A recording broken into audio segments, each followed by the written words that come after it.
Hola, bienvenidos a la clase de psicopatología. Hoy probablemente podamos sacarle mucho partido a este tema porque vamos a trabajar sobre un trastorno que identificamos días atrás en la conducta de aquella persona que tenía un gran sufrimiento por la inseguridad que le dejaba dejar la puerta del garaje abierta o las luces del trabajo encendidas, desencadenándole un estado emocional muy abatido y el conflicto con su entorno, con su familia, porque se daban cuenta que era una conducta irracional. Así que hoy vamos a ver con detalle en qué consiste este trastorno. Ya en el siglo XIX, Westphal lo definió como un trastorno que genera pensamientos intrusivos en la persona, es decir, le vienen súbitamente a su cabeza y la persona no puede hacer nada por evitarlo, porque reconoce que le genera sufrimiento y no puede hacer nada por evitarlo. También la persona reconoce que esos pensamientos son que no tienen sentido. Vamos a ver un pequeño fragmento y me dais vuestra opinión.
Bueno, en este fragmento que hemos visto, ¿qué identificáis?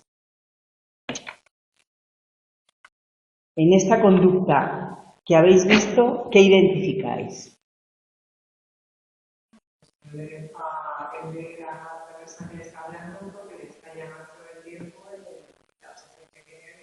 Eso es, justo, eso es. La parodia la ponen con un señor de color que está vestido de bailarina para identificar que es una idea que es absurda. O sea, la persona sabe que es absurda la idea, pero el que esté el cuadro descolocado hace que tenga una ansiedad que le impide estar escuchando a la otra persona y aunque resulte, digamos, disruptivo en la conversación, se levanta para colocarlo y la persona con la que está hablando, pues efectivamente pone cara como de ¿qué me estás haciendo ahora? ¿Vale?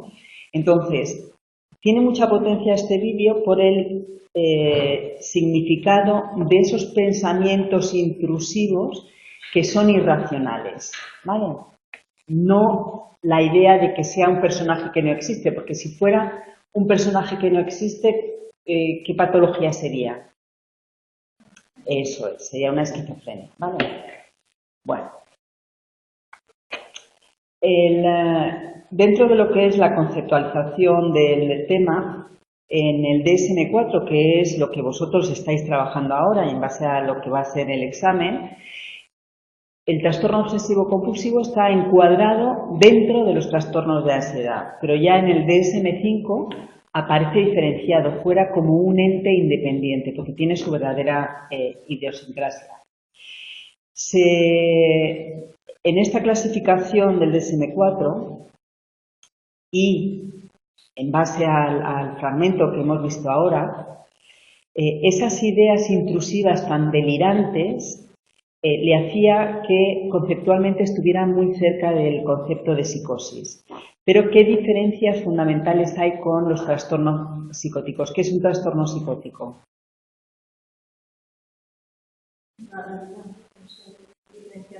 Eso es, como por ejemplo la esquizofrenia, en caso de que lo que hubiéramos visto era un señor que existía y que yo tenía miedo de esa persona. Vale.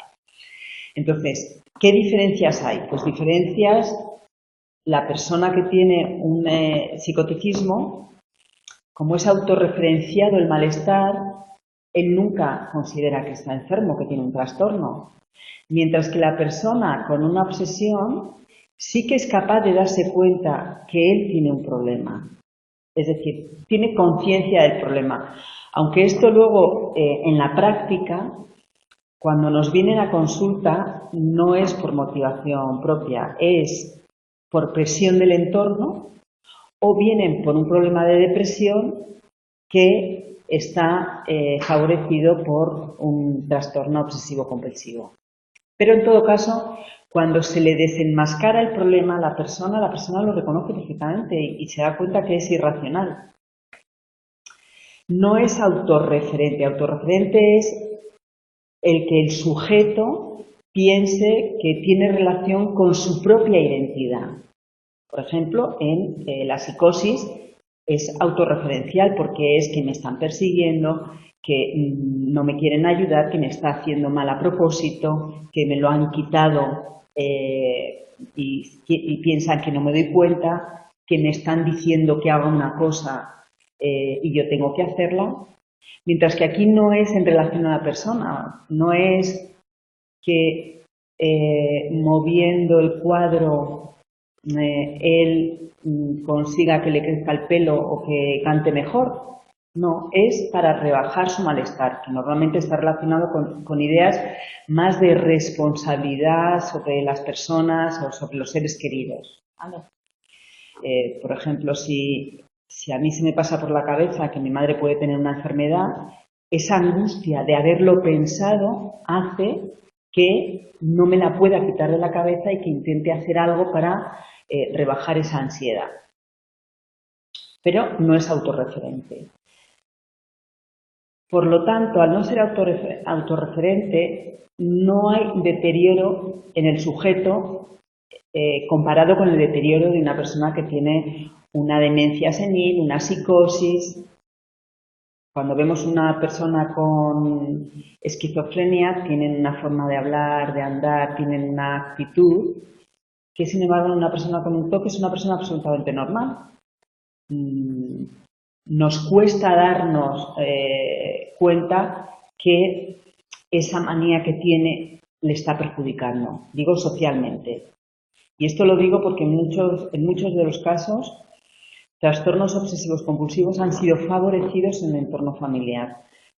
Porque los niños, cuando tienen 3, 4 años, las rutinas que desde bebé les dan seguridad, el tener el orden en su habitación, toman seguridad en determinadas cosas que si el entorno se lo permite, por ejemplo, cuando me lavo las manos, primero me tienes que dar la toalla, ¿no? Es una rutina que le enseña la madre, le pone la toalla para que el niño se lave las manos. Bueno, pues esto puede desencadenar un trastorno obsesivo compulsivo en una rutina donde yo no me lavo las manos si mamá no me da la toalla y luego no puedo tocar nada hasta que mamá no me dé la toalla para lavarme, para secármelas. Y en el trastorno obsesivo compulsivo la persona, cuando se da cuenta de la irracionalidad y del malestar que le está ocasionando, lucha realmente por superarlo. Lo que pasa es que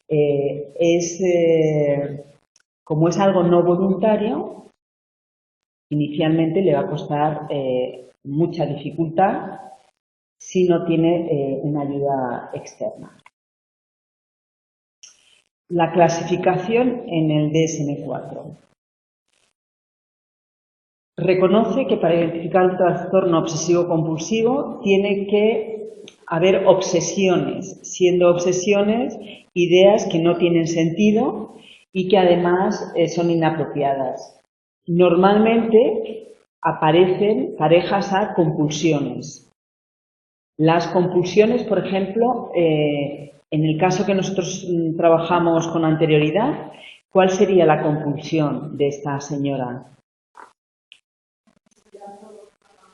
Eso es, eso es. Revisar indefinidamente que las luces están apagadas. Su idea, su pensamiento intrusivo es, si me dejo las luces del trabajo encendidas, me van a echar del trabajo. Y entonces ese pensamiento intrusivo solamente se calma yendo a apagar las luces o a revisarlas, a pesar de que el trabajo está muy lejos de su casa. Con lo cual, es una conducta en el fondo repetitiva. Lógicamente, la gravedad del trastorno es en base al tiempo y a la distorsión que le genera a la persona para tener una vida normal. Vamos a ver ahora otro de los casos.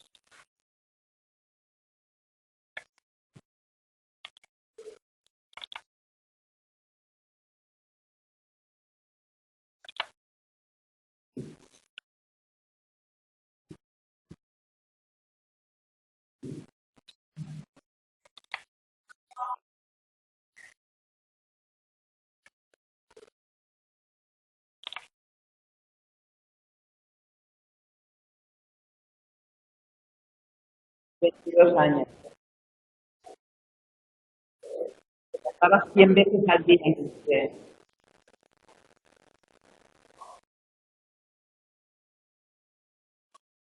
Por no contaminar.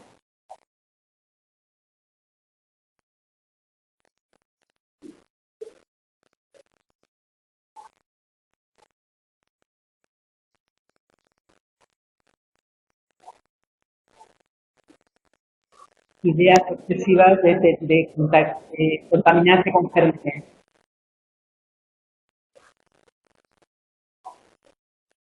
Incluso su ropa le contamina.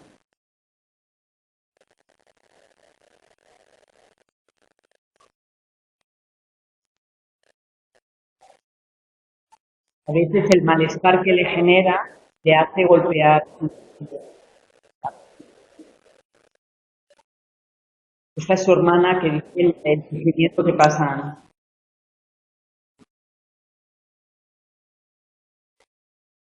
Muchas veces ella quiere morir, la hermana.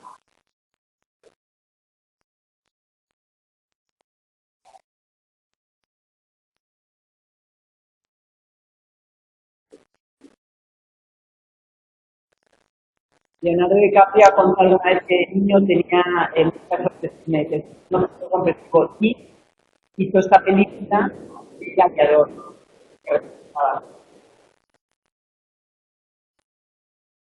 No, este presentador también.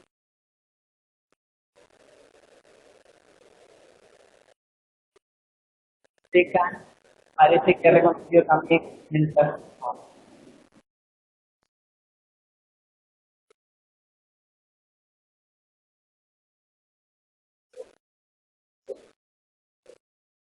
El trastorno obsesivo compulsivo puede controlarse y es por eso por lo que esta chica se ha animado a participar en la asociación para combatir este trastorno. ¿Veis lo que es que distorsione? O sea, esta persona no puede hacer una vida normal. Esto, lógicamente, es ya en un estado grave, ¿vale? Pero en todo caso, la gravedad del malestar va a delimitar hasta qué punto te distorsiona en tus quehaceres de tu vida diaria. En el fragmento habla de El Aviador, que es una película que el protagonista era Leonardo DiCaprio, donde, como siempre os digo, lo que pasa es que en la película esta, un mismo rasgo o una misma conducta puede ser positiva o negativa en función de cómo la apliquemos o de qué entorno la muestro. Entonces, no recuerdo cómo se llamaba el constructor de aviones, que es al personaje que representa Leonardo DiCaprio, por ese rasgo obsesivo-compulsivo. En su trabajo profesional consiguió muchísimo éxito porque fue la primera persona en hacer aviones comerciales. Y entonces estaba obsesionado con que estuvieran perfectamente ensambladas las planchas, trabajaba de forma incansable y realmente consiguió una gran fortuna. Pero sin embargo en la vida privada era un desastre, porque tenía la compulsión de lavarse, tenía obsesión en las relaciones sexuales. Entonces, al final, el balance de la vida fue que terminó como un pobre hombre que realmente no podía disfrutar de los éxitos que había cosechado.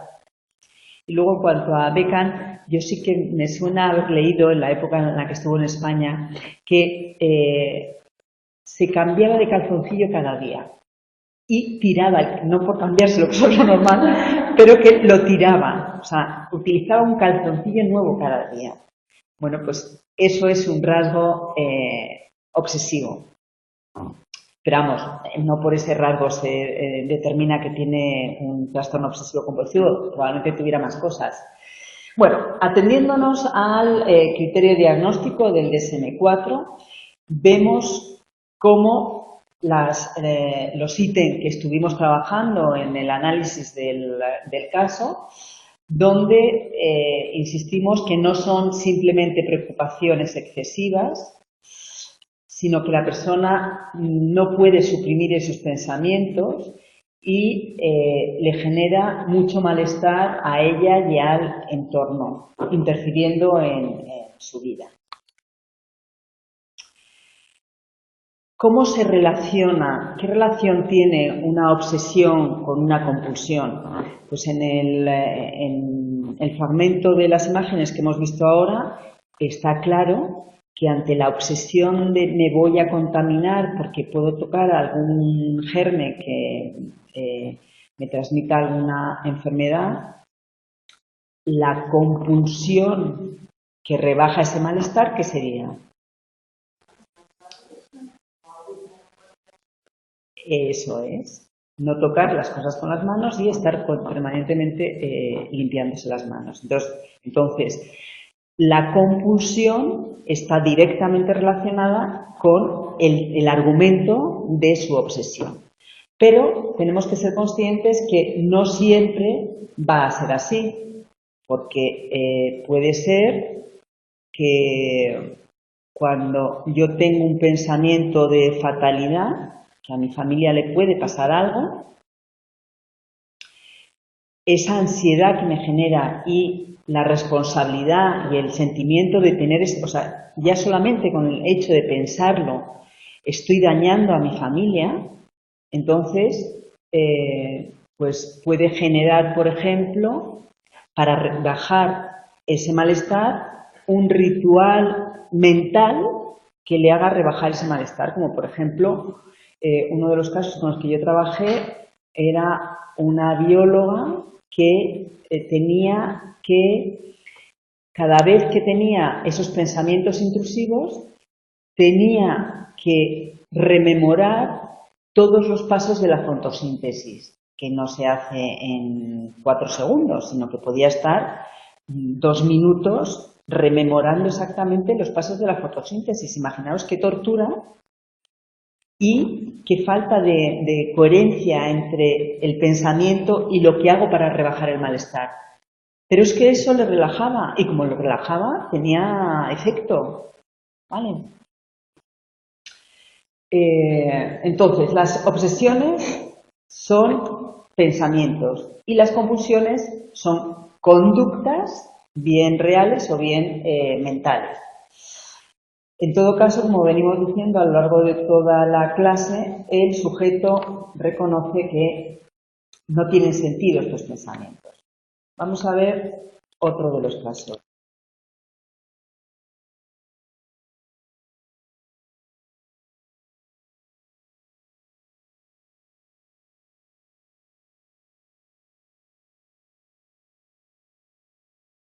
Bueno, es una presentación de una aplicación sobre el trastorno obsesivo compulsivo.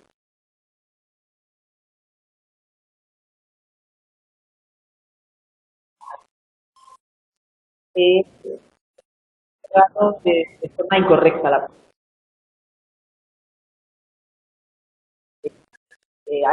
sujétalo de otra vez, a lo mejor, otra vez más. No, todavía no es de forma correcta. Otra vez más, otra vez más.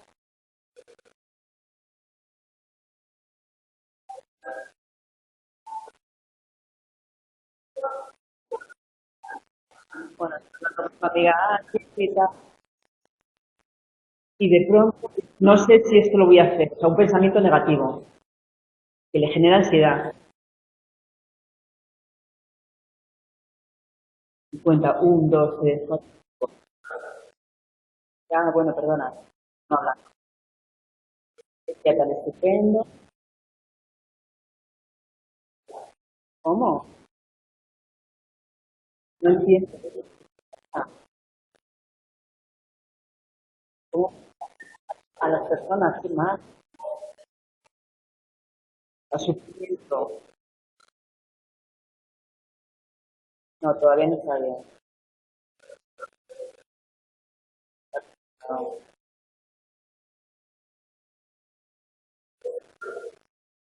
vamos a ver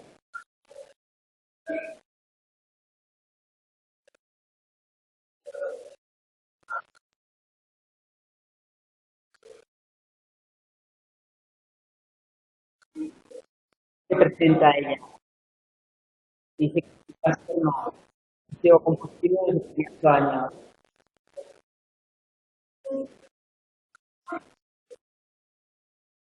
Lo ha padecido la manifestación y se estaba peor cuando era niña. Hace este vídeo para mostrárselo a la gente que pudiera estar en su misma situación. Es, igual que el otro vídeo son de las asociaciones para eh, favorecer y animar a las personas que puedan padecer este trastorno que se identifiquen con alguno de los rasgos para que pidan ayuda. Entonces, en este caso hemos estado viendo qué obsesiones hemos visto en este último caso. ¿Qué obsesiones tenía? Eso es. No he cerrado bien, no he cerrado bien. Eh, la cinta del pelo no está bien colocada, no está bien colocada. Y luego cuando está hablando y piensa que no tiene todos los trabajos hechos, esa ansiedad hace que tenga la compulsión. Vale. Entonces tocar 1, 2, 3, 4. ¿Qué relación tiene con tener el trabajo hecho? Nada. Pero sin embargo, repitiéndolo por 2 veces a ella le genera bienestar. ¿Qué otras compulsiones tenía?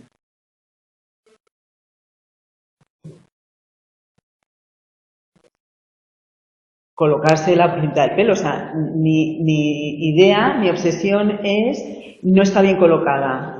Y la compulsión es colocarla y colocarla. Que lo mismo sería con la puerta. No, no está bien. Y otra vez, cogerla. ¿Vale?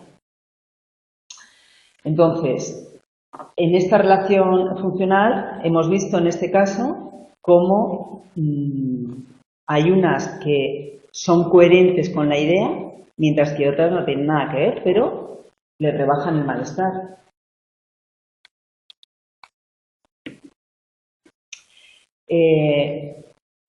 Dentro de estas relaciones entre las obsesiones y las compulsiones, no siempre que hay una obsesión no tiene por qué haber una compulsión, y siempre que hay una compulsión puede no haber una obsesión. Por ejemplo, una persona que siempre que ve un coche amarillo tiene que pegar un pellizco a quien esté al lado. Ahí no tiene un pensamiento intrusivo, solamente es cuando ve un coche que tiene que dar un pellizco al de al lado. La compulsión, como hemos visto, sirve para neutralizar o prevenir un posible daño. Con lo cual, está el concepto de la urgencia compulsiva, porque claro, lo tengo que hacer automáticamente para que no pase. En esa ejecución de la acción es cuando se alivia el malestar. Entonces sería un refuerzo positivo o negativo. Eso es, sería un refuerzo negativo porque lo que hace es aliviarme el malestar. Pero en algunos casos puede no solamente no aliviarlo, sino incrementarlo. En cuanto a los pensamientos neutralizadores que veíamos antes, pueden aparecer como obsesión o como compulsión. Pensamientos, por un lado, las obsesiones son esos pensamientos que hacen sufrir al sujeto y que intenta suprimirlos. Y luego pensamientos que sirven para neutralizar esos pensamientos intrusivos, como el ejemplo que os he puesto de hacer la fotosíntesis mentalmente. Silva y Rachman hicieron una clasificación que nos permite identificar qué tipos de compulsiones hay en base a la frecuencia. Entonces están colocados por orden de mayor frecuencia en la población. El primero de ellos sería la compulsión de limpieza, donde parece que hay una incidencia mayor entre mujeres que entre hombres. En segundo lugar estaría la compulsión de comprobación y hay una igualdad en cuanto al género. Lo cierto es que en ambos casos lo que se intenta, en todos los casos lo que se intenta es evitar una catástrofe, bien personal, cuando es por compulsión de limpieza, y de comprobación más general para el entorno. Otro tipo de compulsiones manifiestas serían seguir una secuencia estricta al realizar una conducta. Por ejemplo, una señora que antes de salir de casa, el orden que tiene que realizar el coger el abrigo, el bolso, las llaves y salir de casa, siempre tiene que ser igual, porque si no puede haber una catástrofe. En este caso hay la misma prevalencia en la mujer y en el hombre. Luego el tocar cosas por la tranquilidad, la relajación que le genera. Es decir, yo voy a dar al interruptor de la luz y no lo tengo que dar solamente una vez, sino lo voy a tocar todo. Voy a tocar todo el interruptor antes de apretar o de apagar la luz, porque eso me va a hacer prevenir un malestar mental que yo temo. Luego, en cuanto a almacenar cosas, que en principio es evito la ansiedad que me genera desprenderme de algo, en el DSM-5 ya no está encuadrado como un trastorno obsesivo-compulsivo, sino que se define como un nuevo trastorno, trastorno de acaparamiento. Continuamos en esta clasificación y vemos en cuarto lugar las obsesiones no acompañadas por compulsiones. Serían obsesiones donde la compulsión es un ritual mental. También como rituales mentales muy habituales están el contar para atrás o contar de 25 en 25 o de 8 en 8 del número que la persona habitualmente utilice. Y también Las compulsiones mentales que no tienen por qué estar asociadas a una obsesión, que es lo que os he comentado antes de pellizcar a la persona que tengo al lado, si veo un coche amarillo. Y también las rumiaciones sería una compulsión mental cuando, por ejemplo, yo invierto mucho tiempo a lo largo del día en estar pensando el proceso del cáncer de mi madre, qué es lo que ella necesita, a quién se lo tengo que decir o cómo lo tengo que hacer, pero no es esa preocupación natural cuando tu madre tiene un cáncer, que tienes que organizarte, tienes que gestionar el tema de los médicos, no. Es engancharme en el pensamiento de las cosas que tiene o cómo lo voy a hacer sin que me aporte nada. O sea, no es que tenga que pensar, bueno, tengo que llevar esta analítica o tengo que contactar con el hospital o tengo que ir a verla, a ver cómo voy. No, no, no. Es estar enfrascado en el pensamiento de la enfermedad de mi madre, dejándome sin tiempo para realizar mis tareas y mis obligaciones. Luego encontramos personas que padecen una lentitud obsesiva primaria, que se da más habitualmente en los hombres, es selectiva, porque esta lentitud no se da en todas las cosas, no es que sea una persona lenta, meticulosa, que tarda en hacer las cosas, no. Es solamente en algo en concreto. Y normalmente suele aparecer sobre todo en el entorno de trabajo. Por ejemplo, uno de los casos era en relación al informe, los informes que tenía que presentar. O sea, era un chico que era con buenas aptitudes, buenas capacidades, buenas capacidades tanto intelectuales como sociales, pero sin embargo, en la elaboración del informe había una lentitud extrema donde él no se permitía, había que entregarlo con tiempo fijo, pero él no se permitía acelerar el proceso porque en el trabajo de hacer ese informe él necesitaba el tiempo de lectura, de contrastarlo, de revisarlo, pero no desde la metodología normal para saber que estás haciendo un buen informe, sino que era ya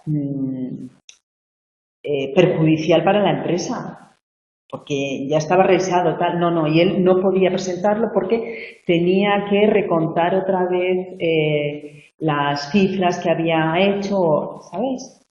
Entonces, esto lógicamente le generaba, o sea, al sujeto no le generaba malestar porque él era el rebajar, saber que el informe iba a estar bien hecho con todas esas rutinas y todo ese procedimiento que él hacía, pero sin embargo al entorno le resultaba insufrible.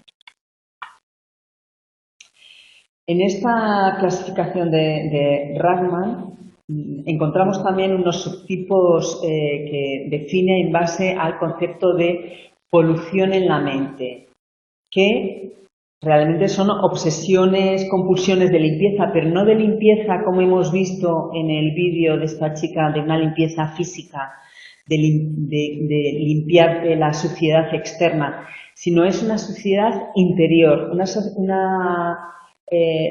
suciedad que es independiente a la exterior. Y se define suciedad interior porque está generada por unos pensamientos que el sujeto considera que son indignos o inaceptables. Por ejemplo, esta suciedad interior es independiente de la suciedad observada por esos pensamientos. Si yo, por ejemplo, uno de los casos con los que trabajé era una señora que era muy religiosa y cuando estaba en misa le venían pensamientos eróticos. Entonces eso iba en contra de lo que ella estaba haciendo, incluso de sus propias creencias. Entonces es esa suciedad interior, o sea, cómo podían venirle esos pensamientos a ella.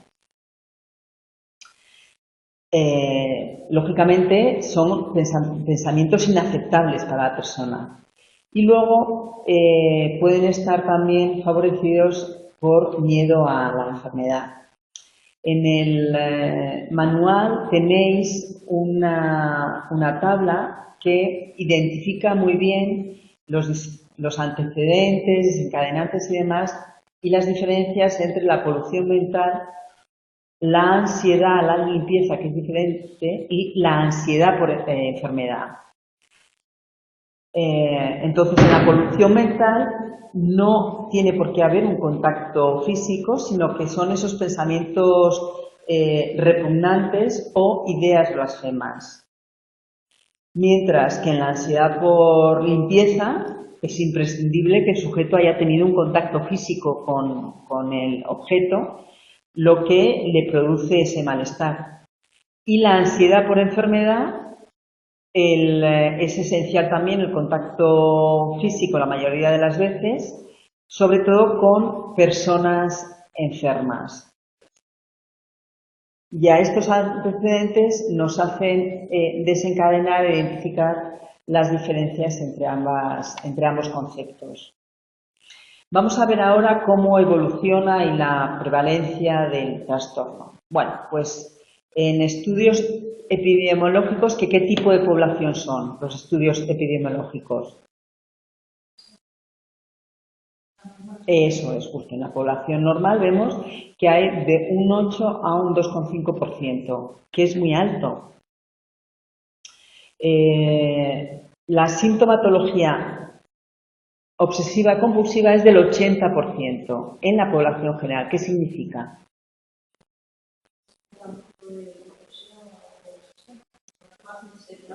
Eso es muy importante, porque como os digo, hay personas que pueden tener una idea obsesiva que le beneficia y que no perjudica a su entorno y no pasaría nada. El problema es cuando le afecta a la persona o al entorno.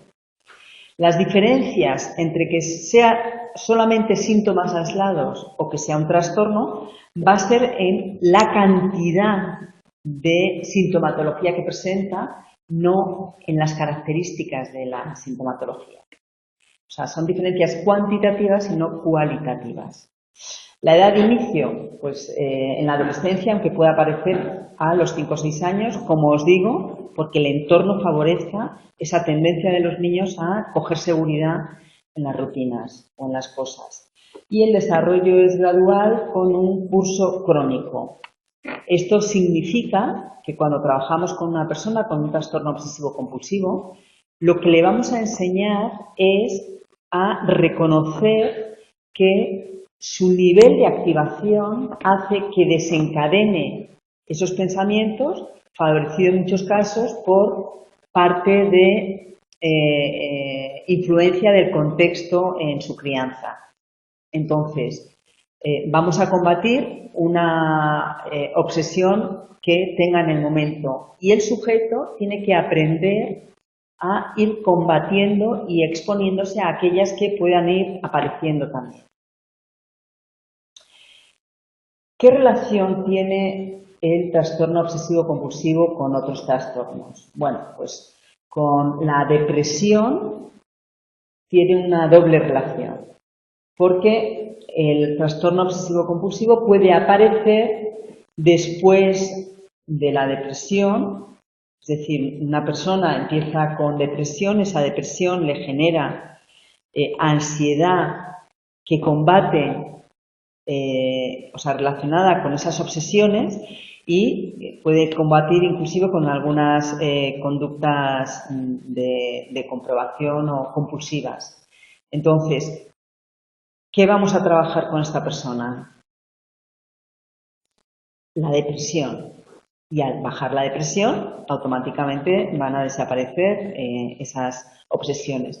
Pero también puede ser lo contrario, que la depresión aparezca en el curso de un trastorno obsesivo-compulsivo por la sensación de incapacidad de la persona. Entonces, En este caso, ¿qué es lo primero que vamos a trabajar?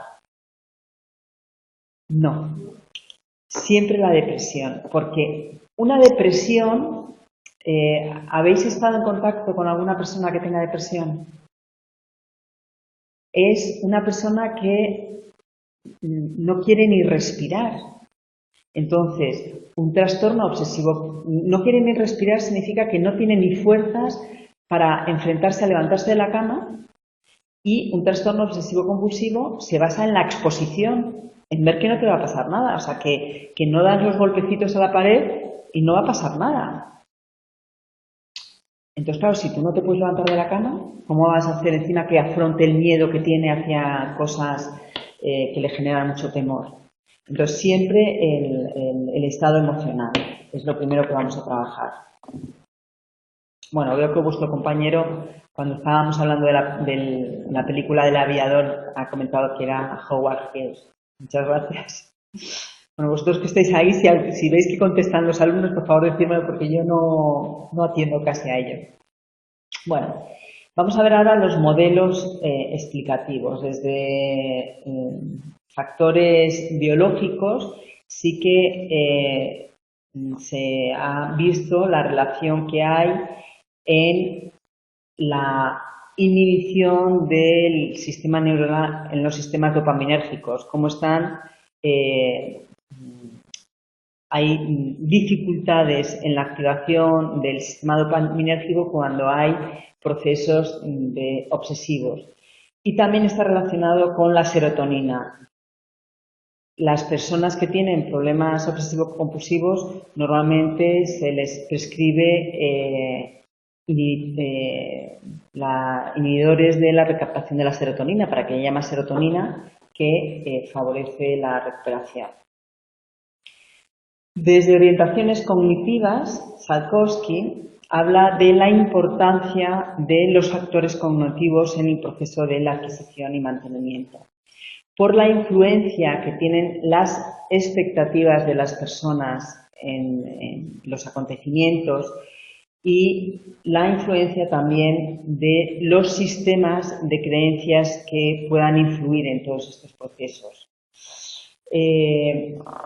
Él diferencia entre pensamientos automáticos negativos que estarían relacionados con esas creencias que la persona tiene por el aprendizaje de vida.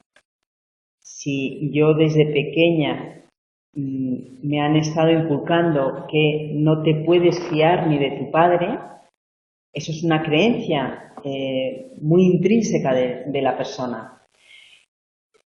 que llega a a tener influencia en su propia persona. O sea, esto es algo que llamamos un pensamiento egosintónico, que está acorde con tu forma de ser y con tus pensamientos. Si yo creo que no me puedo fiar ni de mi padre, lo creo a pies juntillas y para yo estar bien y para ser coherente voy a estar siempre desconfiando de lo que la gente me diga. Sin embargo, la diferencia que establece Salkowski entre estos pensamientos automáticos negativos y las obsesiones es que las obsesiones son poco probables y son egodistónicas, es decir, van en contra de mi propia estructura personal, que a su vez puede provocar un pensamiento automático. Un pensamiento automático relacionado con el sistema de creencias de las personas. Por ejemplo, pues de las que hemos estado viendo, la obsesión de si yo toco la camisa blanca puede estar contaminada y puedo coger una enfermedad. Entonces, es poco probable, va en contra en contra mía porque me daña a mí misma y provoca y genera ese pensamiento automático. Entonces, digamos que sería este diagrama. El pensamiento obsesivo como una intrusión que favorece en base a los esquemas disfuncionales un pensamiento automático negativo y estaría directa o indirectamente relacionado con la responsabilidad que yo tengo sobre el bienestar de otra persona, inclusive en mi propio bienestar. Tenemos aquí el modelo de Salkowski, que la verdad es que es muy sencillo, pero muy claro en cuanto a cómo se va desencadenando y la influencia de estos pensamientos en base a las creencias que desencadenan obsesiones. Entonces, habría un estímulo desencadenante interno o externo. Externo sería, por ejemplo, el que cada vez que yo veo un cuadro que no está bien calibrado, pienso que esto, si el cuadro está mal calibrado, a lo mejor va a haber una desgracia o alguien de mi familia puede morir. Interno es pues el pensamiento, en base a un pensamiento que tenga, no porque yo haya visto algo. Entonces, esto lo acepto inmediatamente y genera una intrusión que va en contra de mi propia estructura. Es decir, el pensamiento de que el cuadro torcido está relacionado con un evento negativo no es coherente con mi vida. Que para que veáis la diferencia con un pensamiento egosintónico sería, por ejemplo, cuando hablábamos de la esquizofrenia, cuando todas esas personas que ve o esas voces que escucha están relacionadas siempre consigo misma, teniendo coherencia. Es él el que se tiene que defender contra el mal de otra persona. No sé si me explico. Mientras que en este caso la persona no sabe que no hay una relación directa entre que el cuadro esté torcido y que su madre pueda tener una enfermedad, pero la responsabilidad de ¿y si? Hace que se meta en la rutina. Entonces, ante esa intrusión aparecen pensamientos automáticos que favorecen trastornos del estado de ánimo por ese malestar emocional y la aparición de la ansiedad. Y una respuesta neutralizadora como conducta de evitación, que permite reducir el malestar por evitar las expectativas de la muerte del ser querido o porque es un refuerzo de no castigo, sintiendo que es capaz de evitar ese malestar. Y en la evitación hace que favorezca el que nuevamente vuelva a aparecer. Por lo tanto, es por este motivo, por lo que es un trastorno crónico, porque se está retroalimentando permanentemente. Entonces, por eso, si no es con la ayuda externa, es muy difícil que el sujeto se llegue a dar cuenta que es capaz de enfrentarse a esos pensamientos intrusivos que tiene. Estos supuestos funcionales que interactúan con estos pensamientos intrusivos tienen que tener un pensamiento, el sujeto tiene un pensamiento de que la acción es, o sea, el pensamiento es como realizar la acción. El que yo piense que mi madre puede tener una enfermedad es que yo lo estoy favoreciendo. O sea, solamente pensarlo es que lo estoy favoreciendo. ¿Entendéis lo que quiero decir? Entonces, por eso es el sufrimiento, la responsabilidad que tiene. Si cada vez que yo pienso que mi madre puede tener una enfermedad, yo estoy favoreciendo que tenga la enfermedad, es agobiante. Entonces, por eso aparecen las compulsiones que hace combatir ese pensamiento. Si yo no consigo controlar esos pensamientos que dañan a mi madre, es como hacerla daño directamente. Y luego la responsabilidad de la enfermedad de mi madre no se rebaja, o sea, no consigo rebajarla. A pesar de que si lo analizo, sé que es difícil que esto ocurra, pero mi sentimiento de responsabilidad hace que no desaparezca. Por lo tanto, si yo no neutralizo ese pensamiento de la enfermedad de mi madre, le estoy haciendo directamente el daño. Y la persona, por lo tanto, tiene que ejercer un control sobre los pensamientos y ese control lo ejerce con las compulsiones. Esa neutralización va a depender de la experiencia, es decir, si yo dando los golpecitos a la pared me siento mejor, va a hacer que lo vuelva a repetir. Es muy posible que en determinadas ocasiones tenga un acto de compulsión que probablemente por el índice de ansiedad tan alto que tenía no le rebaja el malestar y entonces ese lo descarta. O sea que es también un poco selectivo las compulsiones. ¿Qué pasa cuando neutralizamos un pensamiento intrusivo? Pues que se reduce el malestar y, lógicamente, va a favorecer el que nuevamente yo lo combata de esa forma. Y además, esta acción es muy fácil de generalizarla con otra. Si a mí cuando me han dicho que había un examen mañana me ha dado de ansiedad y entonces no lo voy a probar, pero si doy 4 golpecitos en la pared me permite el que a lo mejor sí que lo apruebe, pues a lo mejor en otra situación de malestar y de pensamiento intrusivo volveré a dar los golpecitos porque como para el examen me sirvió, me va a servir para otras cosas. Y la neutralización es reforzada, lógicamente, al sentir la persona que no hay un castigo, que no se provoca el malestar. La neutralización finalmente apoya las creencias del sujeto en que su acción evita un mal mayor, un desastre.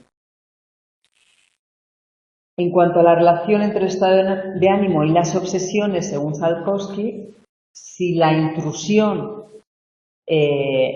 da lugar a pensamientos automáticos negativos, favorece que aparezca un estado de ánimo como resultado de ese pensamiento automático negativo y va a hacer que aparezcan en mayor medida. O sea, que es el cuadro ese que hemos visto donde el pensamiento automático negativo favorece que aparezcan los pensamientos automáticos.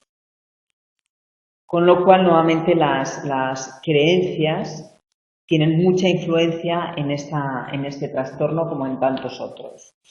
Bueno, tenemos aquí el modelo de Salkowski. Entonces, vemos la influencia inicial de la experiencia previa y los códigos de conducta que se le enseña a las personas en cuanto a la responsabilidad. Estas personas suelen ser personas extremadamente responsables. Entonces, en base a estas dos circunstancias, es fácil que aparezcan suposiciones disfuncionales que serían conjeturas. Y sí puede pasar esto, con lo cual el sujeto se expone a un índice crítico de malestar que acciona esas premisas que están relacionadas con esos aprendizajes previos.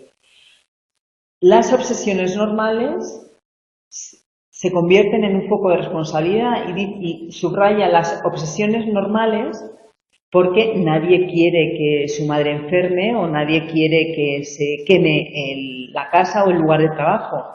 Pero cuando la responsabilidad está incrementando esa preocupación, es cuando aparecen estos pensamientos o imágenes negativas automáticos, que el sujeto neutraliza por necesidad de rebajar ese malestar, porque el trastorno obsesivo-compulsivo tiene un factor conductual en cuanto a la acción que realiza, un factor cognitivo por esos rituales cognitivos, esa focalización en la información negativa o la rumiación de los problemas, y una respuesta fisiológica porque la activación del sujeto genera pues una sensación de malestar grande que afecta también a la conciliación y al mantenimiento del sueño. Y con esto damos por visto el capítulo del trastorno obsesivo-compulsivo.